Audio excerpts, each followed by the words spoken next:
بسم اللہ الرحمن الرحیم۔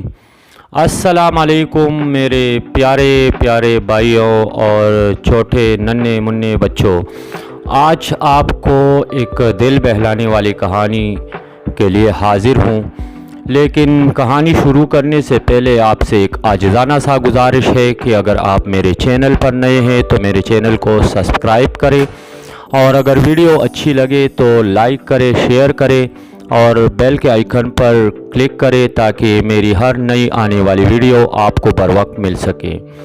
تو چلو چلتے ہیں کہانی کی طرف، اور ہاں کمنٹس میں میری غلطیوں کی نشاندہی ضرور کرا دیا کریں، یہ آپ کی مہربانی ہوگی۔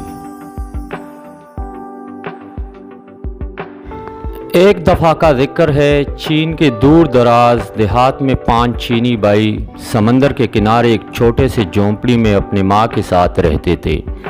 وہ سب ہم شکل تھے اور بالکل ایک جیسے دکھتے تھے۔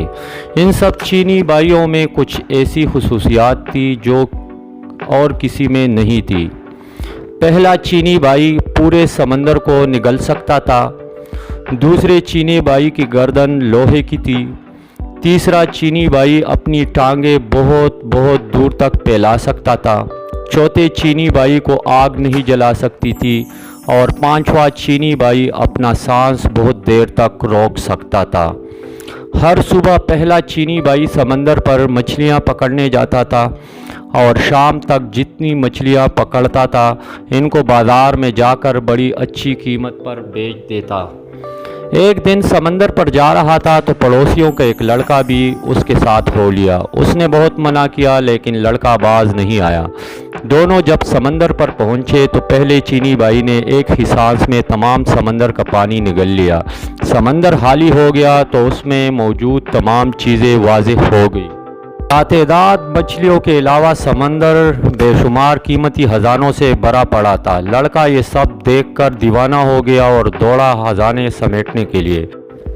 پہلے چینی بھائی نے تو صرف اتنی ہی مچھلیاں پکڑی جتنی وہ روز پکڑتا تھا۔ اس کے بعد وہ چاہتا تھا کہ سمندر کا پانی واپس سمندر میں ڈال دے۔ اس نے لڑکے کو آواز دی لیکن لڑکا کبھی ایک چیز اٹھاتا کبھی دوسری کی جانب لپکتا، اسے کچھ سنائی نہیں دے رہا تھا۔ ادھر پہلا چینی بھائی اپنے منہ میں اتنا زیادہ پانی اٹھائے تک گیا تھا۔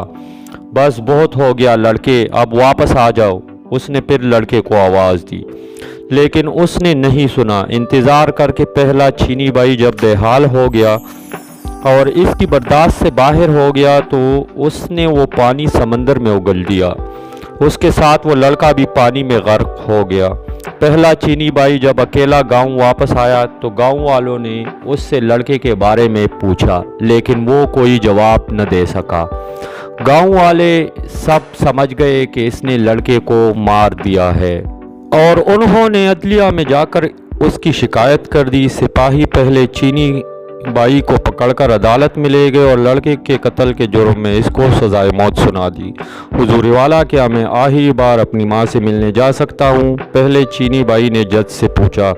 ہاں، اتنی رعایت تمہیں دی جا سکتی ہے، جج نے کہا۔ پہلا چینی بھائی خوشی خوشی اپنے گھر گیا اور اپنی ماں سے ملا لیکن واپس نہیں آیا، بلکہ اس کی جگہ دوسرا چینی بھائی جیل پہنچ گیا جس کی لوہے کی گردن تھی۔ چوک پر تمام گاؤں کے لوگ اکٹھے ہو چکے تھے۔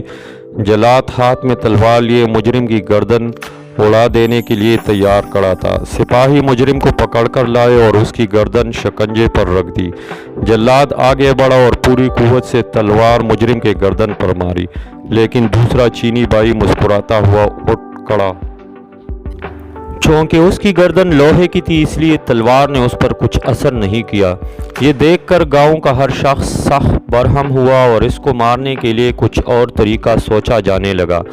پھر جج نے فیصلہ کیا کہ اس کو سمندر میں ڈبو کر مارا جائے۔ اگلی صبح سزا سے پہلے دوسرا چینی بھائی جج کے پاس گیا۔ جناب والا، کیا سزا سے پہلے میں آخری بار اپنی ماں سے مل سکتا ہوں؟ ہاں، یہ ایک رعایت تمہیں دی جا سکتی ہے، جج نے اجازت دیتے ہوئے کہا۔ وہ اجازت ملتے ہی خوشی خوشی اپنے گھر کی طرف چلا، لیکن اگلے دن وہ واپس نہیں آیا، بلکہ اس کی جگہ تیسرا چینی بھائی جیل واپس آیا۔ جس کی ٹانگیں لمبی ہو جاتی تھی۔ اس کی سزا کی تیاری ہونے لگی۔ سارا گاؤں سمندر کے کنارے جمع ہو چکا تھا۔ سپاہی اس کو کشتی میں بٹھا کر سمندر کے درمیان میں پہنچ گئے، جہاں پانی گہرا تھا، اور تیسری چینی بائی کو اٹھا کر پانی میں پھینک دیا۔ تیسرا چینی بائی جب سمندر میں گرا تو اس کی ٹانگیں لمبی ہونے لگی، لمبی اور بہت زیادہ لمبی ہو گئی کہ سمندر کی تہہ سے جا لگی اور وہ ڈوبنے سے بچ گیا۔ اس کا مسکراتا ہوا چہرہ دیکھ کر سپاہی اور تمام گاؤں والے آگ ببولا ہو گئے۔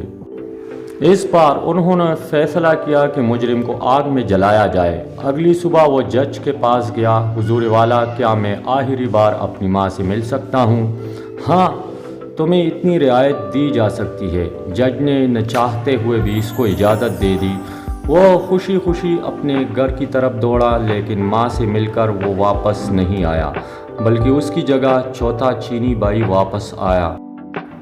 گاؤں والے چوک پر جمع ہو گئے اور سپاہیوں نے آگ کا ایک بہت بڑا الاؤ دہکایا جس کے شعلے آسمان کو چھو رہے تھے۔